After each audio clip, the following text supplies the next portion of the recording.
Сәлем баршаңызға. Бүгін сіздермен бірге қаламқас үй жағдайында қарапайым түрде сіздермен холодец жасауды әдісін көрсетуші боламын. Алдымен бізге сиырдың 4 аяғы қажет болады. Ол 4 аяқты жақсылап бөлшектерге бөліп кесіп аламыз.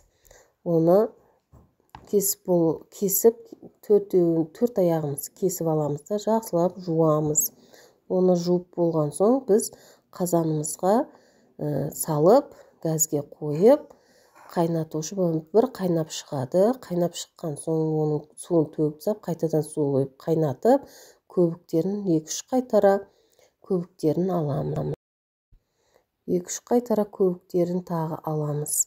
Көбігі тап-таза болып алынады.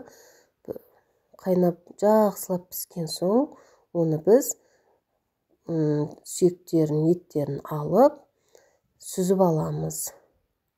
Барлығын абайлап, ыстық болады, абайлаңыздар. Сөйтіп жақсылап сүзіп болған соң, сорпасын қайтадан сүземіз. Ана балтамен шапқан кезде сүйектері, майда сүйектері болуы мүмкін. Оны сүзіп болып, қайтадан қазанымызға құямыз. Құйған соң бір пиязымызды саламыз қазанға.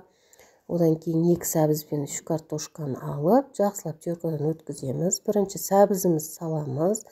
Сәбізіміз 1-2 минут қайнаған соң, картопымызды салып, қайнатамыз. Сосын пиязымызды алып тастаймыз. Етімізді жақсылап майдалап тураймыз, сүйегінен ажыратып. Оны да барлығын қазанға салып, қайнатамыз. 1-2 минут қайнаған соң, оны пәтнестерге құйып, осылай қатырып аламыз. Қатырып болған соң бөлшектерге бөліп кесіп, дастарханға ұсынсаңыздар болады. Осымен сау болыңыздар.